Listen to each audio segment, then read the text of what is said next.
আমি ধন্যবাদ জানাতে চাই লক্ষ্মীর গন্ডার পুলিশকে, যারা আইন রক্ষা না করে, গণতন্ত্র রক্ষা না করে লক্ষ্মী ছেলের মতো ট্রান্সফারের ভয়ে মানুষের কান্না হাহাকার যাদের কানে ঢোকেনি, কালকের জয় সেই লক্ষ্মীর গন্ডার পুলিশকে নিবেদন করা হোক। আদালত বারবার রায় দিয়ে বলছে যে মানুষের জন্য কাজ করুন। কালকের জয় গন্ডার পুলিশকে জানানো হোক। রাজ্যের মমতা পুলিশকে লক্ষ্মীর গন্ডার বলে এবারে কটাক্ষ রুদ্রনীল ঘোষের। লোকসভা ভোটের ফল প্রকাশের পর থেকেই বিজেপি কর্মীরা আক্রান্ত হচ্ছেন বলে অভিযোগ এবং তা নিয়ে সরব বঙ্গ নেতৃত্ব। আর তারই প্রতিবাদে নির্যাতিতদের নিয়ে রাজভবনের সামনে ধর্নায় বসতে চেয়ে বিরোধী দলনেতা শুভেন্দু অধিকারী আইন আদালত কম করেননি। অবশেষে কলকাতা হাইকোর্ট বিশেষ শর্ত সাপেক্ষে তাকে ধর্নার অনুমতি দিয়েছে। সেই মতো রবিবার সকাল 10টা নাগাদ ধর্নায় বসেন রাজ্যের বিরোধী দলনেতা শুভেন্দু অধিকারী, সঙ্গে অর্জুন সিং, তাপস রায়, কৌস্তব বাগচি। এছাড়া রুদ্রনীল ঘোষ, অসীম সরকার সহ দলের বেশ কয়েকজন নেতাকেও দেখা যায়।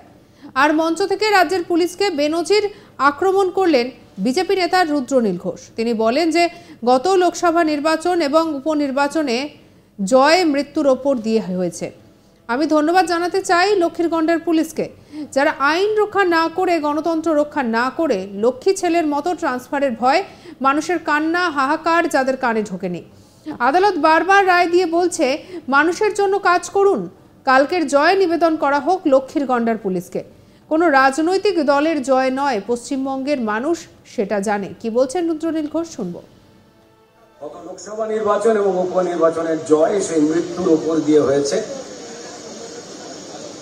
এবং আমি ধন্যবাদ জানাতে চাই লক্ষ্মীর গন্ডার পুলিশকে,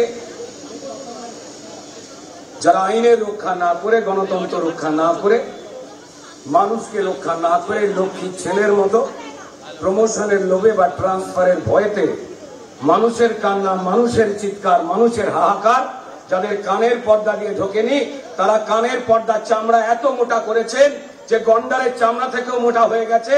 তাদের কণ্ঠস্বর যা আদালত বারবার রায় দিয়ে বলছে যে মানুষের এই কাজ করুন, যাদের কানে ঢুকছে না। কালকের জয় 2024-এর জয় নিবেদন করা হোক সেই লক্ষ্মীর গন্ডার পুলিশের জন্য। কোন রাজনৈতিক দলের জয় নয়, তা পশ্চিমবঙ্গের মানুষ তথা ভারতবর্ষের মানুষ জানেন। অন্যদিকে বিজেপি নেতা অর্জুন সিং বলেন, হাইকোর্টের নির্দেশে আমরা 4 ঘন্টা সুযোগ পেয়েছি। যার নেতৃত্বে এই ধর্ণা করার সুযোগ পেয়েছি সেই শুভেন্দু অধিকারীকে আমি ধন্যবাদ জানাচ্ছি। রাজভবনের সামনে অভিষেক ব্যানার্জিকে কোনো অনুমতি নিতে হয়নি। তিনি বহাল তবিয়াতে 5 থেকে 7 দিন এখানে ছিলেন। 144 ধারা থাকা সত্ত্বেও রাজভবন থেকেও সরানোর কোনো নির্দেশ দেওয়া হয়নি, কোর্ট থেকেও কোনো নির্দেশ দেওয়া হয়নি। রাজভবন আজকে অসুরক্ষিত।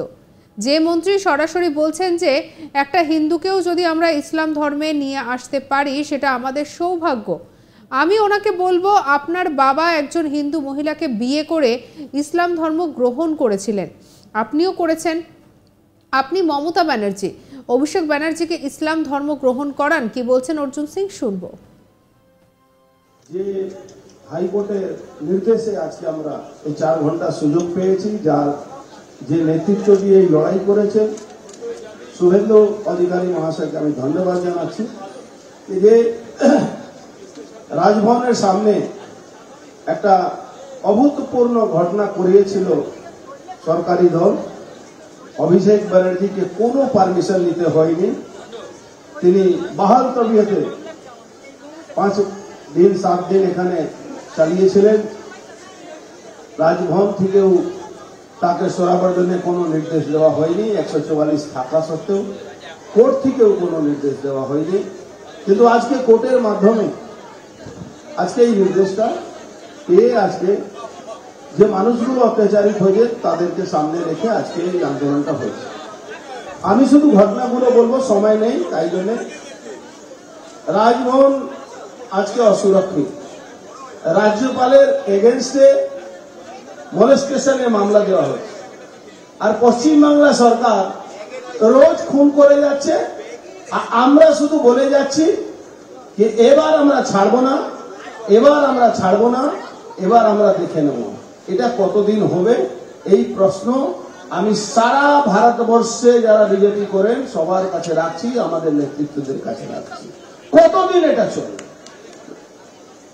আজকে রাজভবন রাজ্যপাল মহাশয় সেদিন দরকার ছিল না, যখন শুভেন্দুবাবু যখন যে ঘর ছাড়া মানুষগুলোকে নিয়ে যাচ্ছিলেন উনি নেবে চলে আসতেন, এখানে গেটে কথা বলতেন। আমরা তো দেখেছিলাম যখন ধনকর সাহেব ছিলেন রাজ্যপাল, তখন উনি রোডে নেমে এসে মানুষ যে অত্যাচারিত মানুষের কথা শুনতেন। আজকে রাজ্যপাল সেই মন্ত্রীকে সাসপেন্ড করবেন না, যে মন্ত্রী বলছে সরাসরি দাওয়াতে ইসলাম দিচ্ছেন, হিন্দুদেরকে বলছেন একজন হিন্দু যদি একটা লোককে আমরা ইসলাম ধর্মে নিয়ে আসতে পারি সেটা আমাদের সৌভাগ্য। আমি উনাকে বলবো, আপনার বাবা একজন হিন্দু মহিলাকে নিয়ে এসে বিয়ে করে একটা ইসলাম ধর্ম গ্রহণ করেছিলেন, আপনিও করেছেন। আপনি মমতা ব্যানার্জি, অভিষেক ব্যানার্জিকে ইসলাম ধর্ম গ্রহণ করান, আমরা তখন দেখব আপনার দাওয়াতে ইসলাম কত জায়গা কাজ করছে। আমাদের ভাবতে হবে বাংলায়। বাংলা একটা অদ্ভুত পরিস্থিতি, 30% ভোট নিয়ে সবসময় 30% ভোট নিয়ে মমতা ব্যানার্জি ভাবছেন আমাকে কে সরাবে। এই জন্য ডোন্ট কেয়ার, এই যে মহিলাদের উপরে অত্যাচার, মাদের উপরে অত্যাচার, রেপ, বলাৎকার, লুট, মার্ডার, পুলিশ ছেড়ে দিন, পুলিশ তো মানে চটি চাটা বলাটা এখন অপরাধ আছে আমাদের, চটি চাটাও বলতে হবে না, এটা লাখর একটা পুলিশ ডিপার্টমেন্ট যে দিয়ে পাচ্ছে না তাও তাদের চামচাগিরি করছে।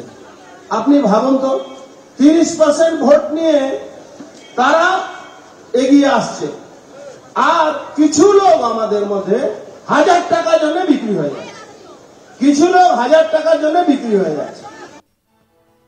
আমি ধন্যবাদ জানাতে চাই লক্ষ্মীর গন্ডার পুলিশকে, যারা আইন রক্ষা না করে, গণতন্ত্র রক্ষা না করে লক্ষ্মীর ছেলের মতো ট্রান্সফারের ভয় মানুষের কান্না হাহাকার যাদের কানে ঢোকেনি, কালকের জয় সেই লক্ষ্মীর গন্ডার পুলিশকে নিবেদন করা হোক। এই ভাষাতেই রুদ্রনীল ঘোষ এবারে একেবারে ধর্ণা মঞ্চ থেকে একটার পর একটা কটাক্ষ শানালেন। ঠিক কি বলেছেন রুদ্রনীল, শোনাবো আপনাদের। গত লোকসভা নির্বাচন এবং উপনির্বাচনের জয় সেই মৃত্যুর উপর দিয়ে হয়েছে, এবং আমি ধন্যবাদ জানাতে চাই লক্ষ্মীর গন্ডার পুলিশকে, যারা আইনের রক্ষা না করে, গণতন্ত্র রক্ষা না করে, মানুষকে রক্ষা না করে লক্ষ্মীর ছেলের মতো প্রমোশনের লোভে বা ট্রান্সফারের ভয়েতে মানুষের কান্না, মানুষের চিৎকার, মানুষের হাহাকার যাদের কানের পর্দা দিয়ে ঢোকেনি, তারা কানের পর্দার চামড়া এত মোটা করেছেন যে গন্ডারের চামড়া থেকেও মোটা হয়ে গেছে। সঙ্গে রাখুন আজ তাক বাংলাকে, সাবস্ক্রাইব করতে ভুলবেন না।